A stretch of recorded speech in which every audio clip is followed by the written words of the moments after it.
Acer hits back on its praise with the Predator series. Reuben here from KLGadgetTV, and let's take a look at this beast of a gaming laptop, the Acer Predator 15, and how it fares up.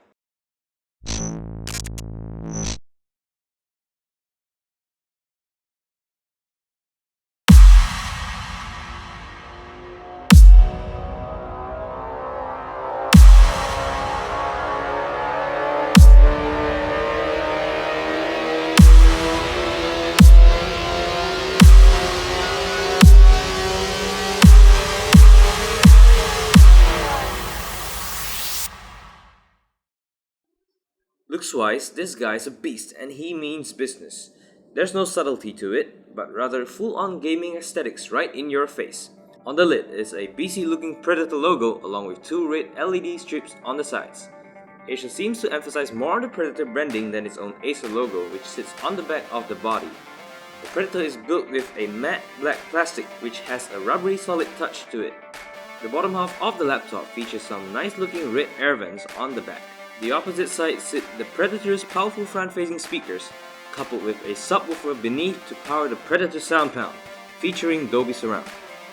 The speakers produce a loud, proud and clear audio with a decent amount of bass.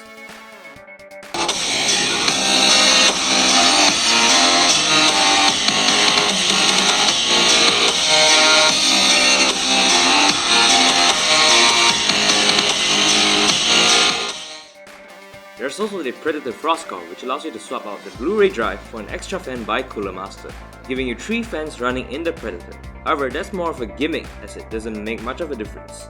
More on that later. The Predator features a backlit keyboard. There is some form of customization, turning keyboard lighting zones on and off, but that's as far as it can get. Having said that, the constantly used WASD keys are in red, making them distinct from the rest of the keyboard. The keys have just the right amount of treble, which is to my liking. Above the keyboard, there's a set of macro buttons for the Predator, which can be assigned up to 15 hotkeys over 3 sets. The Predator features a LED backlit LCD 1080p display which can be pretty bright. Colors are pretty accurate and viewing angles are standard. At 15.6 inches, it is just the right size for mobile gaming. But hold that thought, the Predator is a little bit on the weighty side at 3.6 kilograms. For I/O, on the right side is a Kensington lock slot, a gigabit Ethernet port, DisplayPort, HDMI port, 2 USB 3.0 ports, and a Thunderbolt/USB Type-C port. On the left side are 2 USB 3.0 ports, a microphone jack, headphone jack, and a SD card slot. Now onto the specs side. The Acer Predator 15 is powered by a Skylake Intel Core i7 6700Q processor at 2.6 GHz, turbocharged up to 3.5 GHz, 16 gigs of DDR4 RAM, and an NVIDIA GTX 970M GPU, killer 1535 AC Wi-Fi with Gigabit Ethernet and Bluetooth 4.0. It also packs a 7200 RPM 1TB hard drive and a 128GB M.2 SSD. So how well does the Predator perform with its seemingly high specs? For performance, I ran some benchmark tests on 3DMark and PCMark, in which the Predator fared pretty decent for a gaming laptop. I've also ran gaming titles such as The Rise of the Tomb Raider, whose settings can be maxed out without breaking a sweat. On Batman Arkham Knight, however, the GTX 970M could only manage medium settings with its 3GB of VRAM.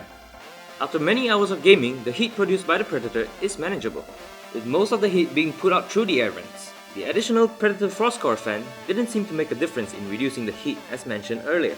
A real unnecessary gimmick. Speaking about the fans in this beast, the Predator didn't sound as noisy as I expected, keeping the fan noise at a more than bearable level. Before I forget, battery life. Much to my surprise, the Predator performed fairly well, not great, but good enough, with 47% of battery juice left after a full hour of Batman Arkham Knight, which could project to more than 90 minutes of gameplay before dying out. Priced at 6,999 ringgit, it can be on the higher end of things for its price point. For me, it can do without the extra gimmicky features such as the Predator Frostcore. Apart from that, it will be worth your money if you have some extra cash to spend. One thing to note is the Acer Predator 15 has a high-spec variant with a GTX 980M GPU, 24 gigs of RAM, and 256 gigs of SSD at 8,999 ringgit. If you don't mind carrying 3.6 kilos of extra weight in your bag, this laptop is just for you. Once again, I'm Reuben from KLGadgetTV and I'll see you guys soon.